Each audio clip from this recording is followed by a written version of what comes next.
Hey, What's up, Mr. Grippo? what's up, Mr. Musumeci? How you doing? I'm good. How you doing? I'm good. I'm good. I'm hanging in there. I'm hanging in there. I feel like I've had like a lot of good days and bad days. How about yourself? Yeah, it's just ups and downs right now, right? That's what's to be expected with all the crazy stuff going on. Yeah. I've had like days where like things are kind of looking up, but then you kind of start thinking differently. You start thinking ahead. I'm one of those people that has a really difficult time when I don't know, You what's need a gonna set happen plan. next. You need a Yeah. set plan always. Yep, I, me I too. love having a plan. You're the same way. I can't ever just chill. Yeah. Someone said, "What day is it?" Sometimes I don't know. Every day seems the same right now. Exactly. Yeah, same for me. It's one long day. I feel like. I miss that feeling of like appreciating the weekend when you have like a hard week of training and then you have like the weekend and it's just something you can like enjoy. But now every day kind of somewhat feels like a Saturday or Sunday, so you don't really like appreciate those kind of chiller days. I don't know. Yeah, it's like, but for me, it's interesting because the last 10 years have been so focused on worlds every year, just obsessed with one tournament, it's interesting to see how there's other things in life besides just worlds. Yeah, So this was like an important period for me. yeah. So I mean, I guess like at the same time, we want to kind of find like a silver lining in it, and like for me, I've been trying to think of like different ways that I can kind of better myself during this time, Exactly. which maybe I'm I the wouldn't same. be able to do before. We're so obsessed with competing, we're so obsessed with training that sometimes doing a lot of different things is difficult. I know you go to school, and I want to talk about that and stuff, but so you keep pretty well rounded. But what are Danny, what are some other things that you've been you doing train a during? lot with Danny, right? He's awesome. I love Oh, Danny. I just saw Danny now. Yeah, Yeah, he's getting really good. He's getting super good. he's so super hardworking. I love Yeah, training with him. yeah, yeah. So man, so what else have you Sorry, been up to? I just completely took you off. What were you saying? No, you're good. You're good. You get distracted by the comments. We can just. No, I'm good. I'm I'm good. good. You're good. Multitask. Multitasking. No, so I mean, what else have you been doing during this time? For me, like I've been wanting to do these live chats to like improve myself and kind of do some different things, focus on like my brand and stuff. What have you been kind of doing during this time? Okay. Um, Focus, so focus. focus. I have ADHD.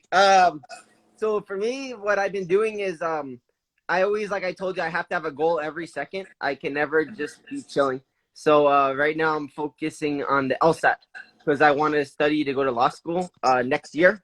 Okay, So I changed my focus from the worlds to the LSAT. okay. So that's been kind of like the thing. That's been your worlds right now. That's my world right now. I've been studying like 10 hours a day. Every hour I'm pretty much studying. Yeah. Then I have my sister that I kidnap and force her to train with me an hour a day also. So that's my schedule right now. So you've been But like, yeah. I have the same world's focus mode that I have like every year. It's just what else and studying instead of worlds. How do you feel about that right now? Was it kind of hard to accept, or was that something that you can kind of like? You're like, all right, well, let's adjust and try to focus on something else. How I am as a person, I always am able to improvise. So my focus was in the beginning of the year. I was like, crap. I think IBJJF's gonna let me do Rooster and Light Feather because they were saying they were going to. So Yeah. I was so obsessed with making the weight correctly and going to Worlds and just giving it all and just dying and just go 100%. Yeah, of Go course. insane. So I was so focused on that, and then when the thing happened with Corona, I was like, okay, now I believe everything happens for a reason. Hmm. I believe that life is balance. Yeah. I never have balance, and I think it was important for me to this time period to not just focus on world. I'm focusing on something else to have more of a balance in life. I gave my whole life to jiu-jitsu. I think it's important for me to learn other things in life sometimes. Yeah. So I don't need a world medal anymore for me to feel like I'm a world champion. I used to feel like every year I needed to win a medal to feel good about myself or to feel anything. I used to not, Gianni, I was so crazy when I was a kid. I used to, I wouldn't eat a cookie or a brownie or anything that tasted good because I thought I didn't deserve to eat anything that tasted good because I didn't win worlds yet. And it was only on Worlds. It was only thinking about that. It was the only thing about Yeah. worlds. Yeah, I mostly wouldn't eat that stuff because I would be afraid of getting in trouble with my parents. They were super clean eaters, so I was like, oh, I don't want to get in trouble and have like this cookie if they find out or something. Yeah, so, so That's awesome. I can relate. Yeah, I mean, so you wanted to do both weight classes? Was that you? Did you really think that was going to happen? Yes, because they were saying it. So I was in this like crazy mindset where I was just ready to just give it all. Yeah. It's a very weird feeling when you get to that point where you don't care about anything anymore and you're just ready to give it all. I was at that point, and then this happened. How many other times have you been in like that state where you just? Is it every time before Worlds or is it? Or is No, it no, been, no, yeah. definitely not. So Worlds last year I was in that state. Europeans open weight this year I was in that state. Probably the other time when I made Rooster, I was in that state kind of, but it was nothing like this World where like I was so drained and out of it. Yeah. Man, I remember seeing you in the bullpen before Worlds, and I was honestly like scared for you because I remember, I don't know if you like people to know this, but like your partner that you were drilling with basically had to like kind of, it looked like he had to move you for you, you know? Because you were Yeah, that so depleted at that point. I yeah, mean, so what happened was um I made a post about this, but I was like, I couldn't. I got very sick from overtraining. I was dieting well for Rooster. I got very sick for overtraining. It was 3 weeks before Worlds, and I couldn't train. I couldn't walk because my nervous system was so fried. I bet you've been in that state because you train like how I do. Like you're insane. You just train yeah, every second you can, and yeah, we have like this crazy tolerance to pain where like when you feel pain, you don't really care and you just keep pushing. But the only thing that stops me is when I literally can't walk. So that yeah, happened, and then I basically was bedridden for a week. I couldn't walk or anything. yeah. I literally couldn't move. So it was like the worst feeling ever, and I just ate like crap. Just eating like pizza, just everything. And at the end of that week, I was 160, and it was 3 weeks before Worlds. What? No. Oh, no. Oh, man. So I was like, crap, I'm going to start eating healthy again. Let's see where my weight goes. I hope I can make light feather. 160. Geez, I wasn't even 160. You're bigger than me. I'm like a sponge, though. I retain so much water. That's how my body is. Yeah. Notice that people have different body types. So, like, if I do like a bath, for example, I could lose like 6 pounds in like a 10-minute bath because Okay. my body retains a lot of water. Now, other guys I know that are like skinnier, they don't have as much muscle. They'll go in the bath and they'll lose like 1-2 pounds of water. So Yeah. I just have a ridiculous amount of water my body holds, so my weight could fluctuate up and down ridiculous amounts. Yeah, yeah, yeah. I was talking to Paulo the other day, and I was telling him, man, I might be like a middleweight right now, and he was saying like, oh, his weight doesn't go anywhere. He's like 150 all the time. I You think know? I think I think Meows are more like Kyle. They're very skinny and like they don't really retain weight. Like they're like just stay whatever weight they are. I wish we could be like that. I wish we had that. That's I a good think problem. pasta screws me over. I think pasta screws me over. So that I saw you post a picture when this all started. You had like all the pasta and like all the I was just olive packing up. oil. Was that for real? Did you go Yeah, it through was all real that for already? sure, for sure. That's how I eat every day. I think I remember someone telling me someone had you for a seminar that I went out as well. I think it was Jeff Jocelyn. Did you go to Jeff Jocelyn? Yes, in Canada. And he's like, man, that guy, he ate once a day, but all he would eat was pasta. That's my backup diet when I'm trying not to get fat, eating like crap. I'll just eat one meal a day, and then I can just eat whatever I want. But that'll save me from getting too heavy. I feel like I do the same. Like, say if I'm like out of my routine or I'm not training like a Sunday, Just one meal a day. I'll probably only eat one meal that day because if I'm not training, I feel like crap. So what else, man? So before this all happened, like you were signed up for like heavyweight for Pans. I was thinking like, oh, he wants to win all these weight classes and stuff. If Pans went well for you, say you closed out with Roberto or you. Oh my god, that was my dream. I know that would have been really cool. Did you ever think of doing that for Worlds or no? Possibly. Possibly. I it's just all fun for me, I don't really care about the title as much. It's more about challenging myself and feeling that feeling of uncertainty, the feeling of not knowing what's gonna happen, the feeling of putting it all on the line. Like that feeling's addicting, and it's kind of crazy, but I love that feeling. Yeah. To me, it's like I could win a division that I know I'll win, and I won't feel anything. But if I do a division that I don't know the result, if I don't know what's going to happen, you feel so much more, you know. Yeah. And that's what I've noticed that this competing for me is about. It's feeling, you know. I don't feel like that feeling of uncertainty is what I'm chasing. I'm like addicted to that, you know. Yeah. My I'm not supposed to tell him, but my roommate gave me these glasses so we can match right now. Oh my god, I don't twinsies. think I'm gonna, no, these look yours look way cooler. Yours look way cooler. I don't know if I'm They're gonna like stylish. They're stylish. see I like these almost I don't know. Yours has like a better, it's more rectangular. These just look Of like course, Gianni. I'm a very stylish person. You know, it's my fashion and my design. I know. You got it. You got it That's what down. I'm known for. That's what you're known for. Man, I feel like that's such a healthier mindset too, to be like more motivated by performance and by challenging yourself and trying different things. Johnny. I had the wrong mindset my whole life. I used to all I focused on was winning, you know, like that's all I obsessed about. And it was more like when I was a kid, I always thought, oh, I'll be happy when, I'll be happy when, I'll be happy when. So I'd win a title, I'd be like, okay, I'll be happy if I win worlds. I'll be happy if I win worlds. So I'd win worlds, and then I'd be like, okay, this was purple belt. Now I have brown belt to win. Or you know what I mean? Like every belt I made in my mind, okay, you'll be happy then, you'll be happy then. Then when I finally won Black Belt World, which was obviously all I thought about when I was a kid, then I was like, crap, I don't feel anything. This is just, it's a freaking medal. It didn't make me feel anything because that's not what it's about for us, you know. Yeah. When I realized that it had nothing to do with the medal and it had to do with that feeling of uncertainty and making your jiu-jitsu the best it could be and testing yourself with people that are studying you and trying to make your positions not work, and you have to have an answer to their reactions to your position, then it makes me so excited to compete. And Yeah. if I lose, awesome, because now someone just shut down my position that I was working, and now I have a new response to a position that I have to go back to study and figure out, am I just going to improve, which is the overall goal of us competing, right?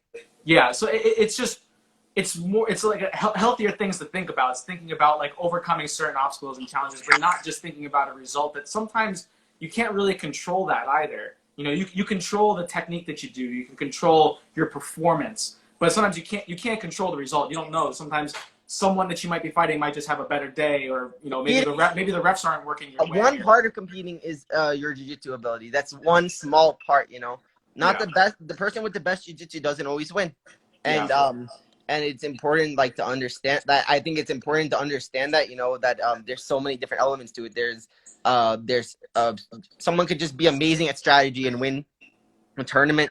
Someone could honestly do nothing, amazing at stalling, and could have the refs hooking him up that day and win. There's so many variables that to win is so many variables. It doesn't make someone better than another person winning worlds. Yeah. Yeah, I learned that. I remember I had who did I fight? I fought Marcio Andre in the final of Europeans a couple of years ago, and I lost, and I was really upset just because, and I could tell I didn't play the game right. Marcio just played the game, and I remember that was when I learned that. Michael Lengi pulled me over. He's like, "Man, it's not about who has the better jiu-jitsu. It's about who plays it right." And I learned so much about that day. I feel like you're someone that's always understood that pretty well. I honestly, when I first went to black belt, all I wanted to do was win black belt worlds. After that first year, I got very depressed when I won, and I realized that it had nothing to do with the title, and that I feel like that was what woke me up. And then I started fighting way better because I stopped obsessing about just winning, and it just became about having the best jiu-jitsu and just having fun. Yeah, but what kind of changed that mindset? So you went through a tough time. Yeah. What kind of made you realize, oh, I need to fight for myself and for performance rather than a medal? Was there because I can imagine so many years of competing at Worlds and always fighting for the result, even though it upset you that the result wasn't as satisfying as you wanted it to be. I can imagine that your mind shifting your mindset to just get off the result must have been difficult too. Yeah, I feel like what did it to me was I started paying attention to what makes me enjoy jiu-jitsu. I was training so long for obligation, oh, I have to do this to win, So then when you train like that, you hate it because you feel like you're working. But then when I stopped putting obligation on myself to train, I was like, okay, I don't have to train anymore. I could go to school. I could do something else. I don't need to do jiu-jitsu anymore. Then when I decided to put it like that, where I train whenever I want to, I ended Mhm. up training more than when I was doing it for work, you know? Yeah. So then when that happened, I started training for fun, like when I was a kid and Yeah. I did it as a hobby, you know? Hmm. And that's what changed it for me, because then I started noticing what made me enjoy jiu-jitsu, what was fun for me. And what's Yeah. fun for me is studying positions, making my positions work in every reaction that the person gives, and just constantly improving my positions. And then I was like, okay, so that's my mindset now. This is what's fun for me, so that's what I'm gonna do when I go compete. I get to have all these high level guys with all these different body types give me different reactions to my positions, and if they work, awesome. If they don't, they just gave me new ways that I have to study to fix my position, because overall goal is to make my position perfect. That's awesome. Yeah, I felt like for me, something I remember I went through like a phase. I think it was 2016 or late 2015, where like I just didn't enjoy everything as much. I didn't enjoy competing. I just didn't really want to be at the gym so much. I did go through like a phase where I was like, man, I don't want to be here. You know, it wasn't. It felt like It a job. sucks. It It felt sucks like a because we job. really Yeah, do love jujitsu, you know. we do. But all these outside circumstances kind of like could ruin something that we love, you know. Yeah, but I'm not even sure what the shift was, but I remember there was like a period of time where all of a sudden, like, I stopped thinking about the tournaments and I just started thinking about just training to improve, just training to get better, training to just get as better as I can, as best as I can every day. And then, you know, kind of just going into the tournaments. And, you know, as I kind of kept that mindset and less focus on the tournaments, the results were getting better that way. So I feel like it's kind of similar as to what you were kind of feeling as well. I think also a big element of it, Gianni, is I feel like I was afraid how people would judge me if I won or lost a tournament. You know, Yeah. I really was. I tried. I'm very. I think very logically and very factual. So I wrote down. I was like, okay, so what makes me nervous to compete? So then I was like, oh, are people gonna judge me if I win or lose the tournament? Then I realized, wait a second, I'm fighting a 6 minute match or a 10 minute match, whatever. If people are not my friends or they judge me for losing a 10 minute match, or is this someone I want in my life as my friend? 10 minutes of my life that they like 10 minutes of my life, you know, that's someone that definitely you don't really care about, you know. Yeah. Yeah, it's interesting, and I think we also have to look at like we also have to try to look at we also have to try to look at the positives as well. Where sometimes I'll lose a match and I'll be thinking like, man, what do people think about me? Or if you go through like a little bit of a tough stretch, it's like, what's the judgment that people are gonna have on you? But I always notice every time, at least once, like it's almost like a test of like my mental stability. Where after a loss, like someone will want to come up and take a photo because they appreciate my game or they appreciate how I compete or my just who I am or whatever. And I got to be like, look, they're not going to judge you on one performance. And like you said, that's actually like a really good thought. If someone is going to judge you for 10 minutes there. putting yourself out there, competing on the highest stages in a 10-minute match against the best guys, are they someone that you really should care about their opinion No, it's anyway? relevant, completely irrelevant, you know. And I feel like I definitely had to realize that. And then when I realized that, it just freed me, because I really stopped caring about other people judging my results, you know. I cared just about myself, how I felt about it, you know. If I Yeah. felt like I went into a match and gave it all I had and I did my jiu-jitsu, I'll feel good about it. If I feel like I went into a match and I didn't show my jiu-jitsu, then I wouldn't feel good. You know, even if I lost a match 100 euro, if I gave it all I had with my jiu-jitsu, doing my jiu-jitsu, I think I'd feel good because I went out there and gave my jiu-jitsu. You know.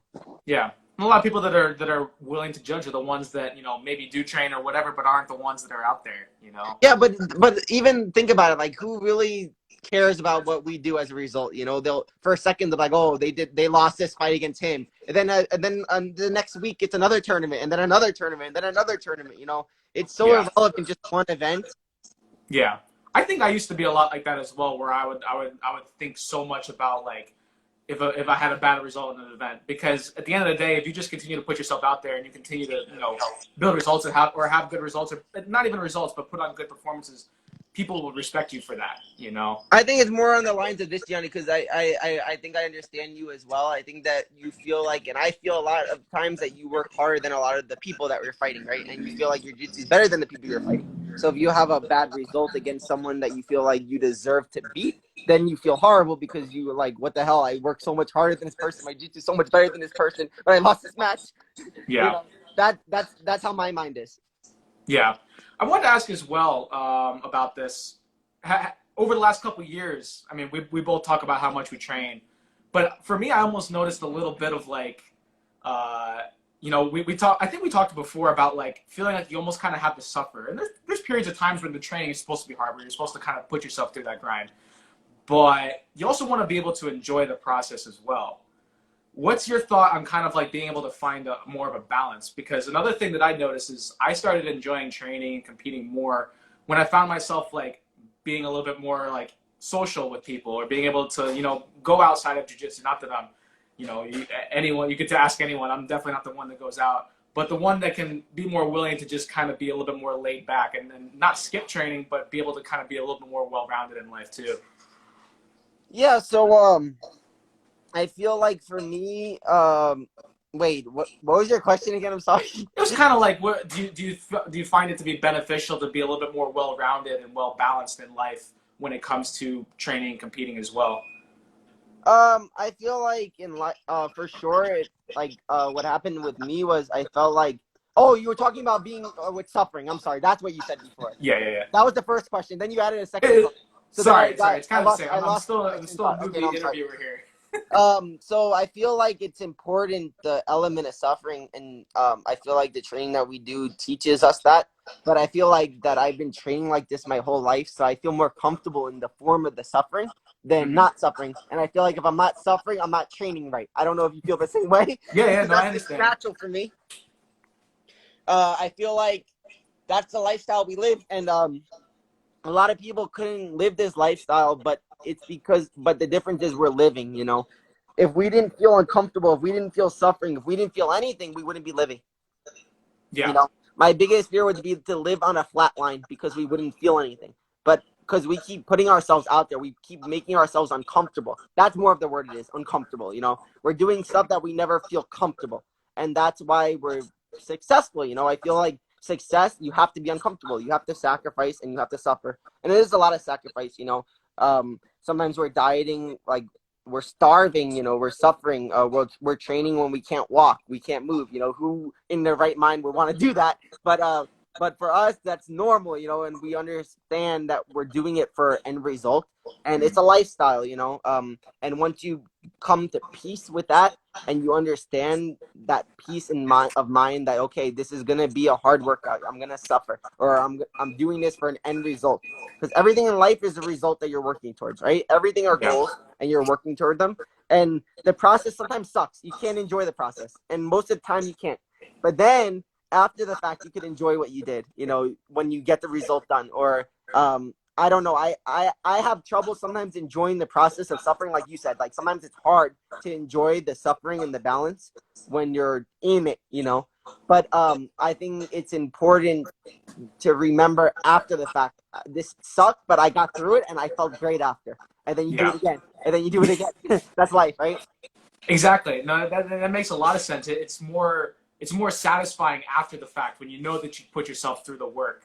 I always felt like that.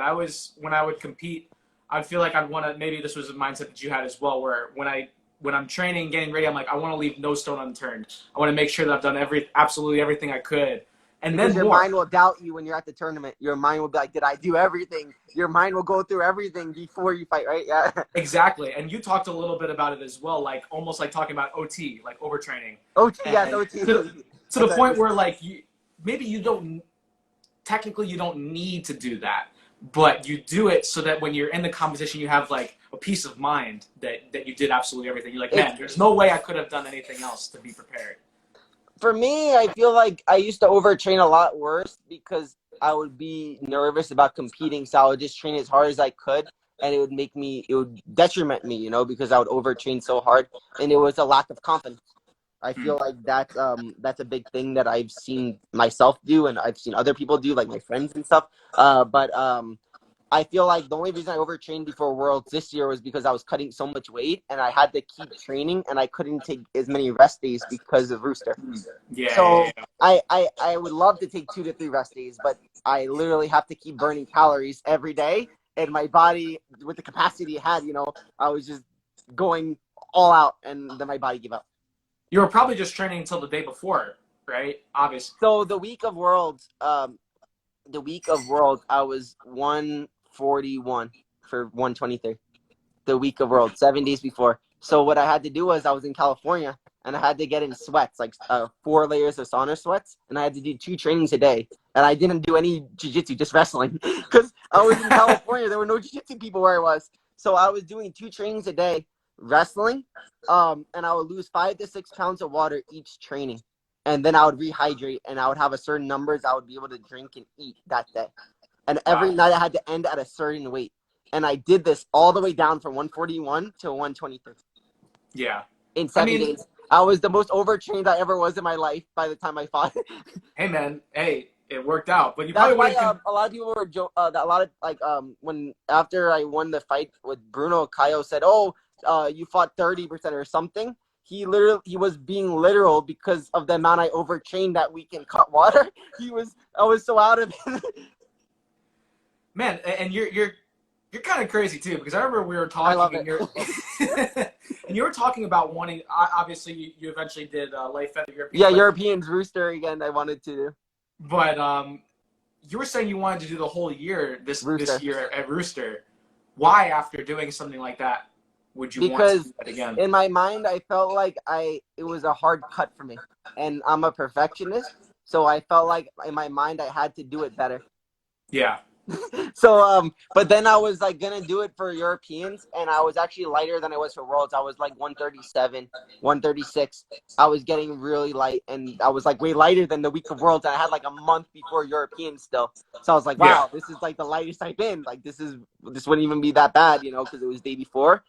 But then I decided, oh, let's do open weight. So then I changed my obsession from Rooster to open weight for that tournament. What made you change that upset? Like what changed your goal? I got to train with Gordon Ryan when he was visiting, Uh and huh. I never trained with a big guy before, like a high level big guy, and I was like kind of scared to train with big guys. I know Yeah. you train with more big guys at MG, but like I'm very selective of who I train with. So the only big guys I'll train with is like Roberto, but Roberto's like a kid. He isn't like a big guy. I Yeah, don't know if you yeah, train with yeah. him. He doesn't And feel like a big. he's big, but he's not He moves like you a don't small feel like guy. you're gonna. Yeah, he moves like a featherweight. Yeah.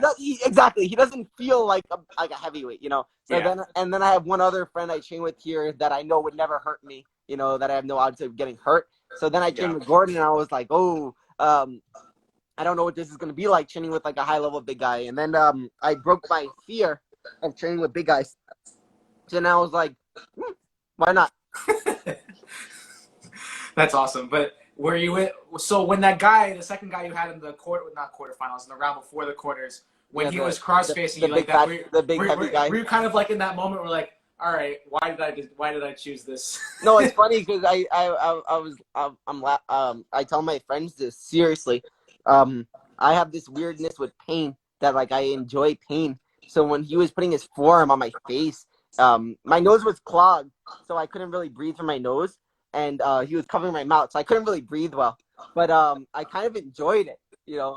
I couldn't breathe, and like he's putting pressure on me. I'm like, this is awesome. I could barely breathe, but I like it.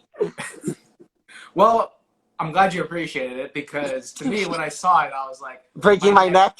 my neck and my face was just hurting watching that. I remember actually I was walking into the building at the same time as that fight was going on. People were like booing him, like, what's going on? I had to like dig through people, and I'm like, oh shit.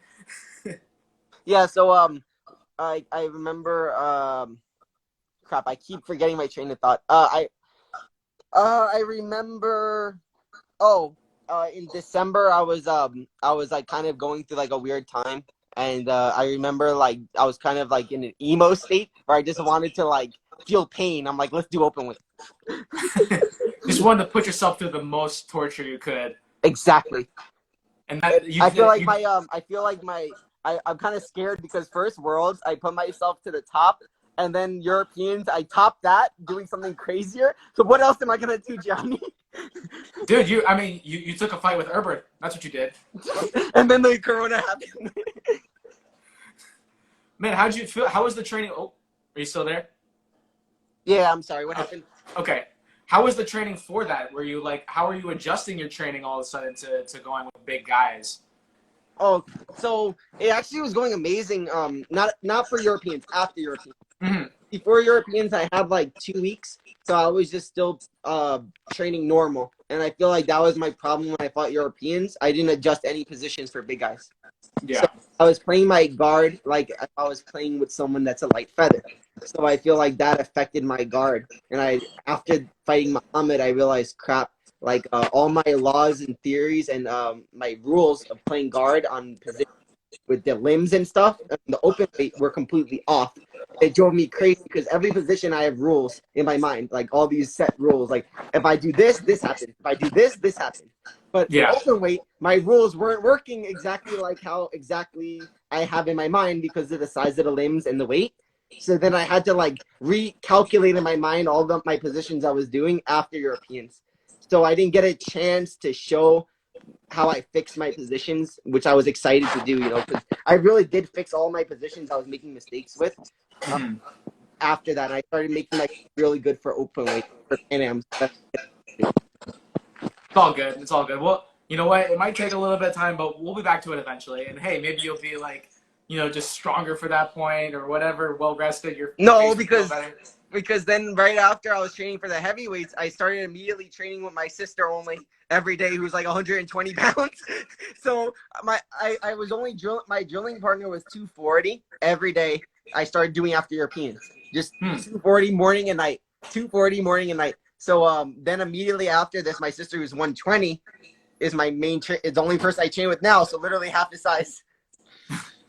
Yeah, so maybe once we get back to training normally, then you'd have to make that adjustment again. Yeah, Is that still much. something you want? Is that still something you're like obsessed with doing now, or do you think maybe this time you might go back to your weight classes? So for me, I think like I don't think I'm gonna focus on the open weight or the heavyweight. I can't really think about that right now. I'm focusing now on law school and studying, and I think that's a better balance for me. I feel like everything happens for reasons, and for a while I wanted to go to law school, but I kept putting it off. I graduated last year, my major in business.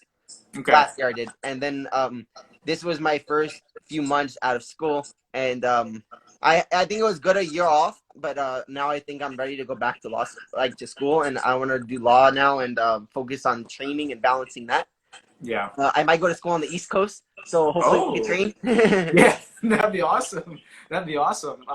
Hey, if you ever need a neutral site, if you want to do something like that, I have mats in my apartment now. We can always, Oh yeah, we can always at least do that. So, yeah. Actually, I did want to ask a little bit about finding a balance between competing, training, and school. Both of us were like people that like went to school and competed. Yeah, but everyone asked about the balance thing. Gianni, is there really a way to balance it? No, there's no way to balance. You just die. You just suffer. You just suffer. You don't sleep. You get sick a lot from not sleeping. Like everyone's like, "What's the balance? Like, what percentage?" There's no percentage. Your life as a student and training is you're training, then in the car on the way to school. You're like studying before a test that you were supposed to study for for weeks and you didn't at all. Then you're in the bathroom of the school studying before you go to the classroom. You like pray before because you're like, I didn't study at all, but I'm just gonna have to wing this test. So obviously you're not someone that you approach your jiu-jitsu the same way you approach school. You're not just someone who kind of banks on your smarts and is like, oh, I understand this, I'll be fine. You kind of just study a little bit. You go all in. Yeah, my personality is I'm 0 or 100. I can't be. I don't know. I've always been like this. I can't be like a certain a normal percentage that people are in anything. It's either I'm horrible at something like 0 or I'm 100% obsessed every second thinking about it. Yeah. So I mean, tell me a little bit about I don't know, maybe like an experience where you were like, of course, I won't say the word balance anymore after this, but like having to go to school and also competing. Was there ever like any crazy time where you were? Yeah, I'll tell you a funny story. Yeah, So yeah, I wanna hear it. so in 2016 when I was cutting the rooster weight for Pan Am's, I was I remember that one too. Your mom actually came by with like food because she's like, "Oh, a Mikey food can't bag. eat You saw the this." food bag. You saw the food bag. She's like, he can't eat this. Do you want it?" I'm like, "Sure." I think I remember that too. But anyway, it was before Pan Am's. I was cutting the rooster weight, so I wasn't able to eat, and I was dieting so hard, and I had class from like 3 o'clock to 11 at night every day, and I was dying. So I'd wake up like 5 a.m. and just do as many trainings as I could, as many hours as I could, and then go straight to school. And so I had this biology test, and of course I have to wing it. Like I was barely sleeping. So I look at this test, and you know when you look at a test and like you look at it, you're like, what is Oh, this? I don't know anything. And the you're first bringing back a lot of bad memories because I was definitely not as good of a student. So then at this point, I'm so lightheaded from dieting because Pan Am's is like right around the corner. So then I'm like, I was contemplating fainting. So then I'd have to take this test. Hey, just fake it or like actually fake. I don't know. I might have really fainted. You got But through it. I ended up taking it. But I just like it was so funny. Like I looked at it, I was like, crap, I don't know this. Yeah, that's never. And it wasn't like a subject where you can like figure it out on the fly. It's not like a math problem. It's like 1,000 things you had to memorize. It's biology. So I did fine, and I did fine on those tests. But I feel like I was always winging it. Every class is like that for me because I'm 100% in jiu-jitsu, 100% in school. So then how could you be 200% in life where you only have 100% capacity? Yeah. So are you still going to like any for how long have you been doing like more online classes now? Have you been going to campus? Well, I like just that? graduated last June. So a year ago I just graduated. So now I'm completely gone. But I was basically doing most online at the end. My parents moved to Nevada, Las Vegas with my sister because she got a full scholarship to law school. She just graduated like 2 weeks ago. But yeah, I saw that. That's awesome. Yeah. Congrats, Tammy. I wish she was still on Instagram. Yeah. She's cool. She doesn't have to be on Instagram anymore. I wish I didn't either.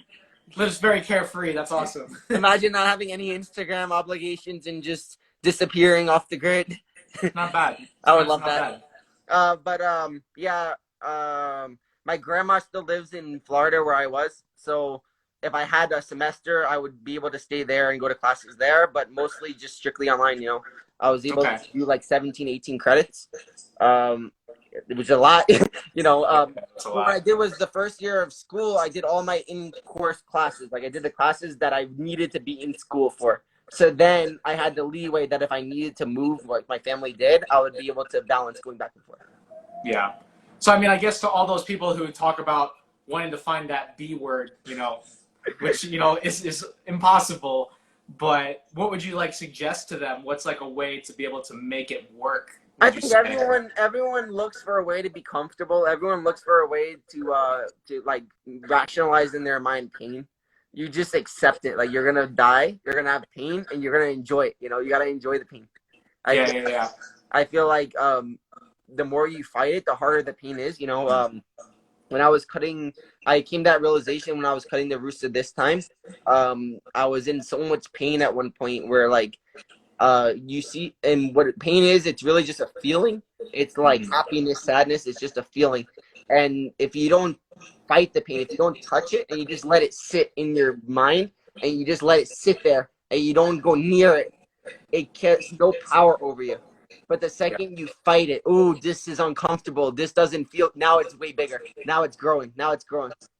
So it's learning to accept that something's uncomfortable and you don't touch it. You know what I mean? It's like an object, That's what I'm trying to, that's what I've learned. And I feel like life is all like that. With balancing school, there's no balance. You're just going to be uncomfortable. You're going to suffer. But if with hard work, you can make anything work, I feel like any hard work you do, like I was never the most talented one. I never had the most gifted anything, but I'm just super hardworking, and I understood that if I work hard and I don't accept if I could accept the uncomfortability and embrace it, I could get it done. Yeah, that's awesome. I feel like I felt like the same way a little bit as well. Like when it comes to mindset before you compete as well. Like sometimes you feel nervous, you feel anxious, and a lot of people tend to want to like try to channel that or take it a different way, you know, or try to like force you to feel a different way. That's the best But feeling ever. You're supposed to what's embrace that? that feeling, the Yeah, nervousness. That means you exactly. care. So that means it's much easier to handle when you can just accept it.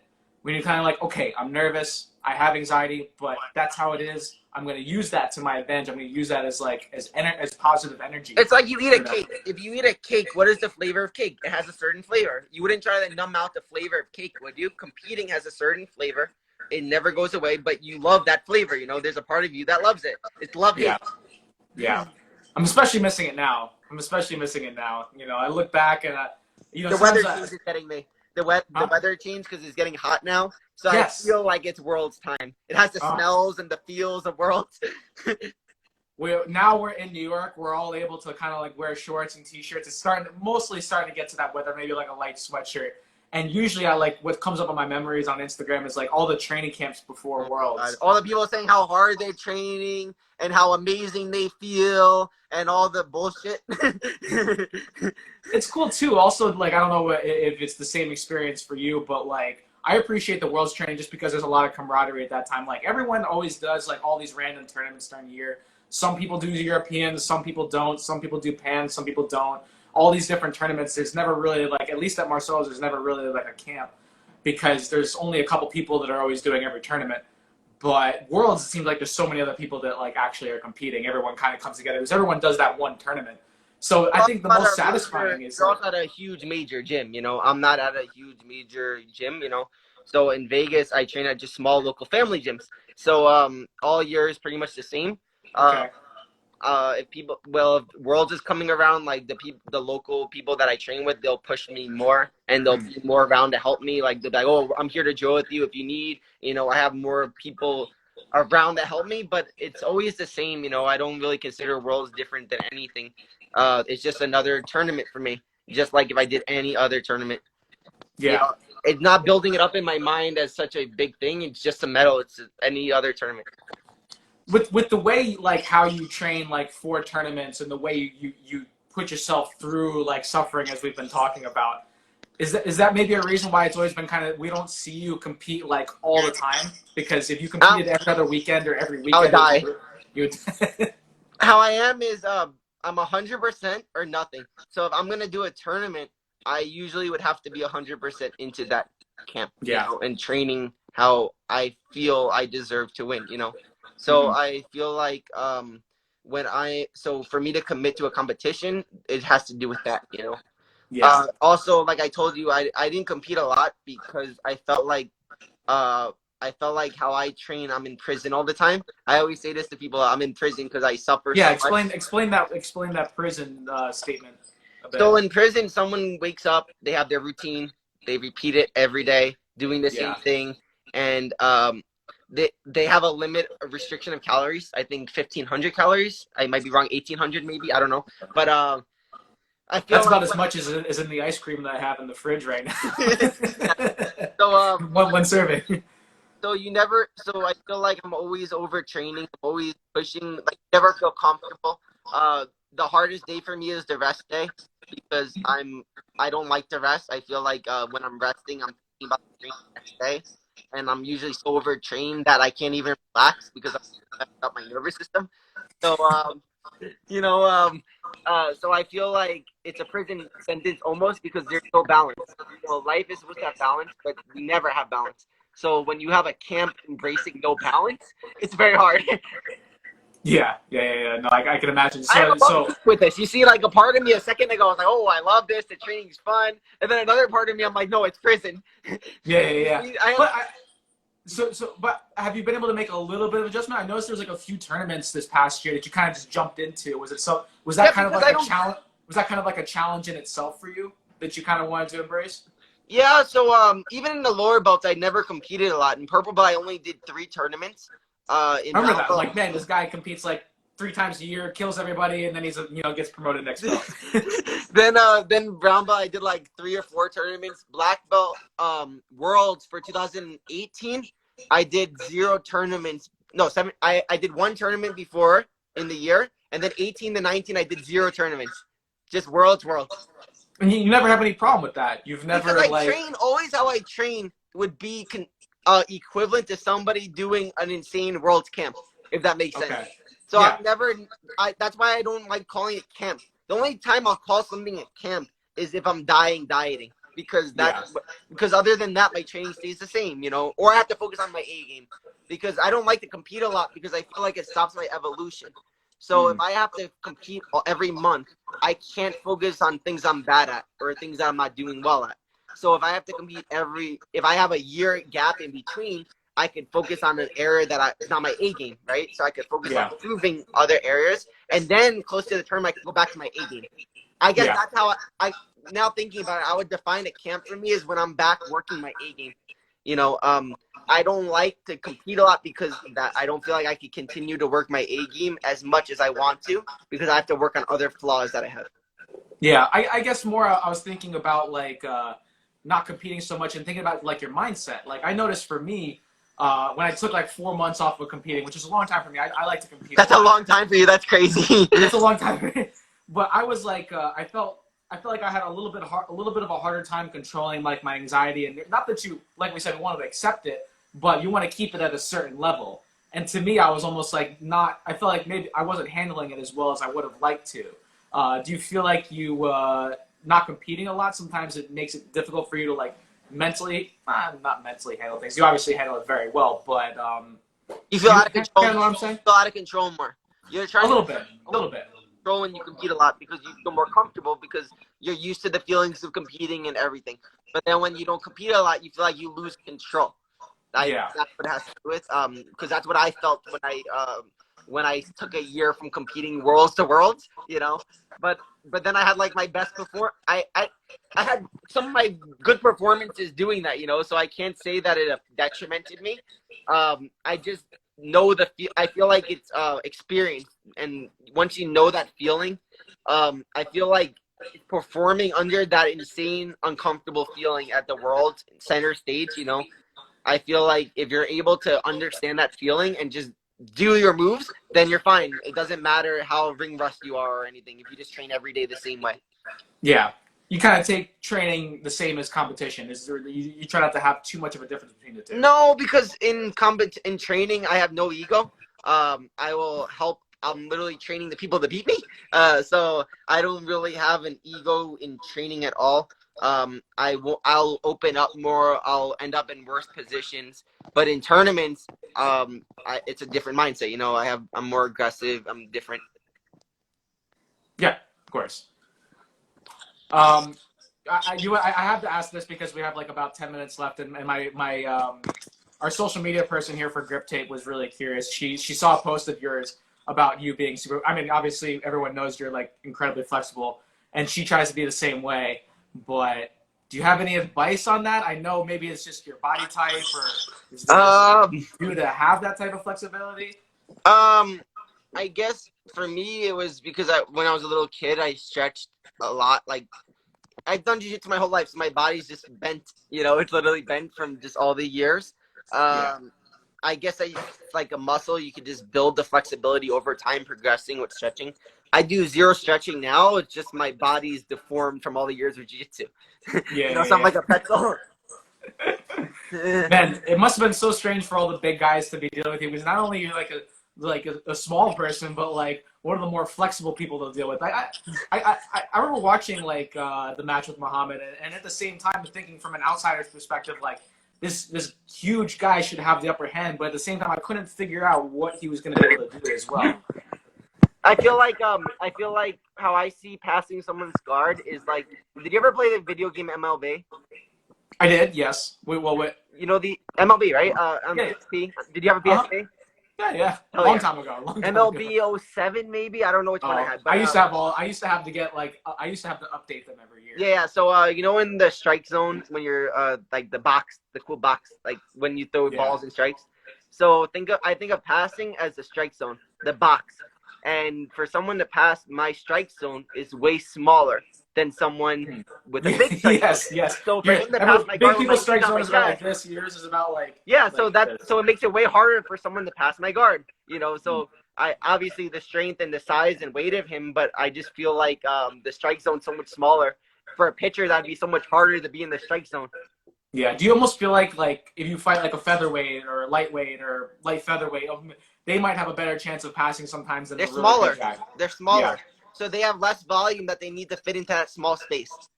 Yeah. Essentially, so I feel like it's way easier for someone smaller to fit into the small space than someone bigger.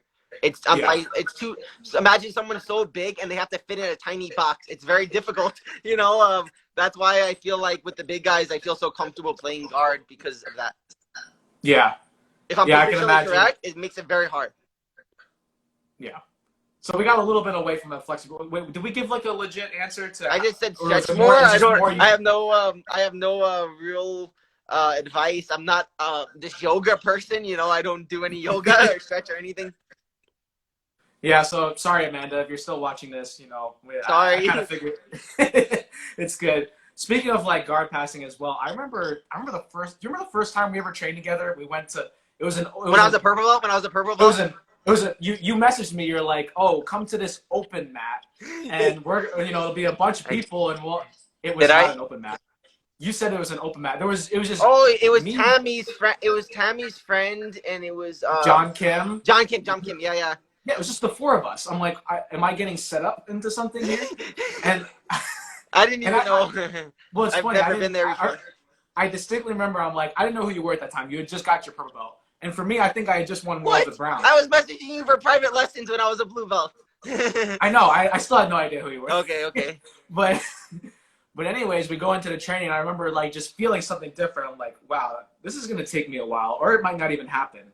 I might not even get past this. I think we went about like 50 minutes straight before anything happened. We trained 50 minutes? I don't even remember the training at all. I just remember the mats were like ice.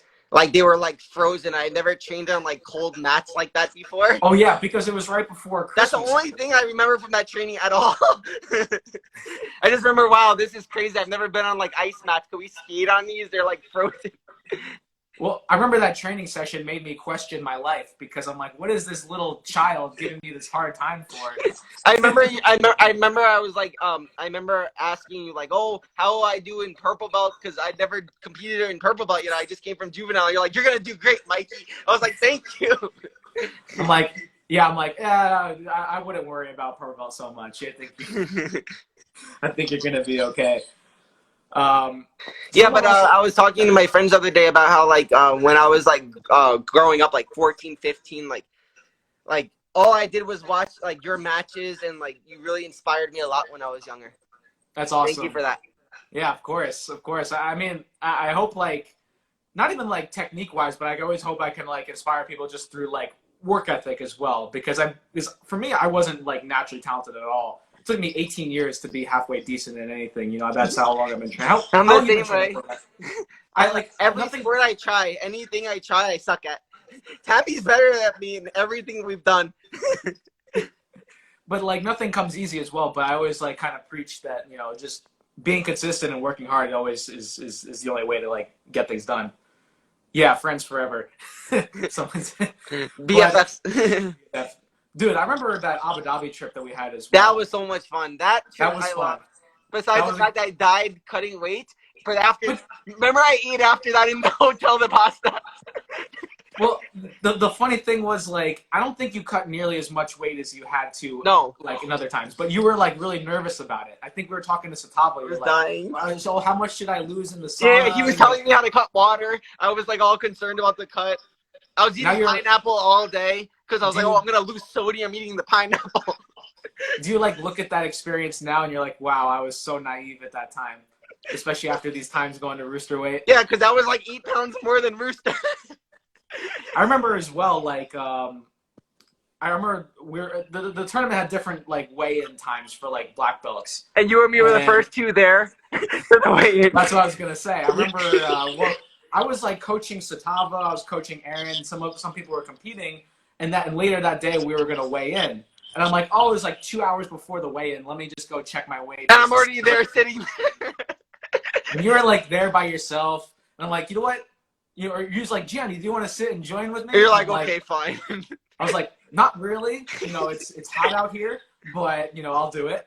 And oh man, I gotta say that whole time I wanted to like smack you because I didn't stop talking, right? no, like every 10 minutes you would say, man, there's 80 minutes until we get to weigh Oh, in. I kept telling you the time. I remember. That was awesome. I was so excited. I was so excited to be able to drink water. Just water. That's all we wanted. Was just That's water. all I wanted was some water. Oh, and then remember I was like under like by like 0.1 or something. You're like, oh, eat a Cliff Bar a little bit. So I got to eat like a bite of a Cliff Bar or something. That was a good time. But see, like also remember going the back. chicken shawarma? You had the chicken shawarma, right? Those are really good. That was like the best thing I've ever had. I still haven't had that like since then. Like, see, when you go out of your comfort zone and from pasta, you find amazing things. yes, it was so good. Yeah, but you know what? It's funny when you look back at it as well, like kind of the theme, kind of going through that. If you don't cut the weight, if you don't like put that training in, it's just, even if you win, it's just not as satisfying of a feeling after. Like I said, for me, what I realized is it's about feeling. So if I win, I could win worlds and I could be in there, I'll feel nothing. What like this world for me, for example, when I won Rooster, it was cool. Like the match with Bruno, I felt like there was a lot of feeling for me, but the final, I didn't feel anything. So then I'm sitting in the USADA after winning, and I'm like, this is so weird. I feel nothing. And I'm sitting there with Lepre, and like he's kind of blank also, and I'm like, oh, this is normal. Like we're not supposed to feel anything anymore.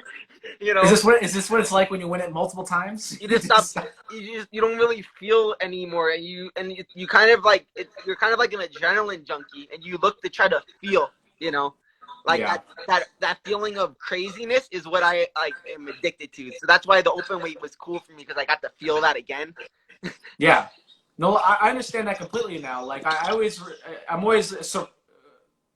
It's always interesting seeing people continue to win weight class. There's the same weight class. It's boring.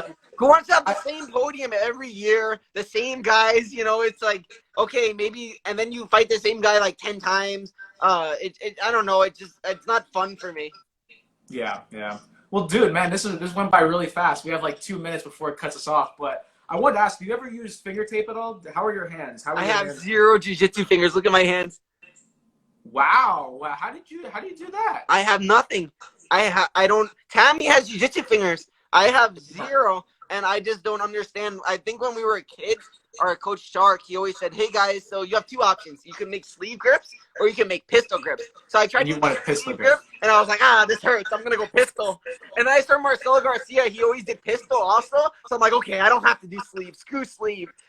Tammy did. Look at that. You went from a point where like you didn't even want to make sleeve grips because you couldn't handle pain. Then you said you felt good when that giant. Now I enjoy the pain. Go figure. But man, I would love to send you and your sister some tape if you guys want. Yeah, that'd be awesome. We can talk after. This thing cuts us off a little early sometimes, so I just wanted to say thank you, man, for doing this. No, thank you so much, Gianni. This was good to see you again. I miss you. Miss you too, bro. Let's train when I'm on the East Coast. Let's do it. We keep saying it, but let's make it happen for sure. Yeah. I'm focusing on my test, and then after my test, I'll see where I'm gonna go to school. And then once I know where I'll go to school, then I have to arrange all my training. Sounds good. Take care of that first, then we'll figure out the training. Yes. All right. Thank you guys for joining. Stay safe, bro. See you too, man. Take it easy.